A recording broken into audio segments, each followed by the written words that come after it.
इस नौजवान की वीडियो ਨੂੰ ਵੇਖਣਾ, ਲਾਈਕ ਕਰਨਾ, ਸ਼ੇਅਰ ਕਰਨਾ और इसनू फॉलो करना इंतहाई ज़रूरी है। ਉਹਦੀ वजह बड़ी अजीबो गरीब मेरे कोल है। ਤੁਹਾਨੂੰ पता मैं तो जो भी गल करदा एक उस ट्रेंड तो हट के करदा ਜਿਹੜੀ कि ਤੁਹਾਡੇ सोशल मीडिया ਤੇ ਚੱਲ ਰਿਹਾ ਹੁੰਦਾ।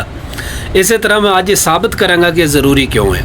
कुछ लोग इसका मजाक भी उड़ा रहे हैं, कुछ इन्हू चात फतेह अली खान कह रहे हैं, कोई कुछ कह रहा है, कोई कुछ कह रहा है, कुछ इसनू जस्ट इंटरटेन कर रहे हैं और जनाब उस तो बाद अपने व्यूज़ लैन तो बाद अपनी घरों-घरी जा रहे हैं। लेकिन मैं तुहानू ये बरादराना एक वड्डा भाई होने के नाते ना मशवरा दे रहा कि इसकी हर वीडियो नू लाइक करो, इसकी वीडियो नू वेखो और उसनू शेयर भी करो, फॉलो भी करो।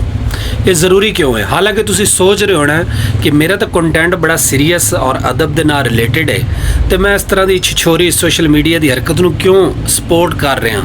तो उसकी वजह यह है कि मैं इस बच्चे को सपोर्ट नहीं कर रहा, मैनू इस दे मामलात नाल कोई गर्ज नहीं है। मैं सपोर्ट कर रहा एक फनकार नू, एक आर्टिस्ट नू, एक लिखारी नू, एक अदीब नू, एक मुआशरे दे विच जिहड़ा कि मुस्बत पहलू फैलाने की कोशिश कर रहा, उस बंदे नू सपोर्ट करने की मैं गल कर रहा। याद रखना ये बड़ी पक्की पीढ़ी गल मैं तुहानू दस्सण लगा। साडे बाबे कहंदे कि जिस मुआशरे दे विच फनकार ना होवे, अदाकार ना होवे, राइटर ना होवे, शायर ना होवे, अदीब ना होवे, लिखारी ना होवे, उस मुआशरे च पता कौन ज़्यादा फिर पैदा होंदा? उस मुआशरे च फिर इंतहा पसंद पैदा होंदे, गुंडागर्द पैदा होंदे, दहशतगर्द पैदा होंदे।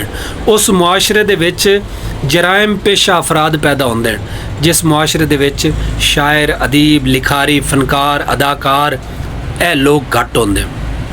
लिहाजा तुहानू मेरा यही मशवरा भरावां वाला कि इनू लाइक करो, फॉलो करो, शेयर करो।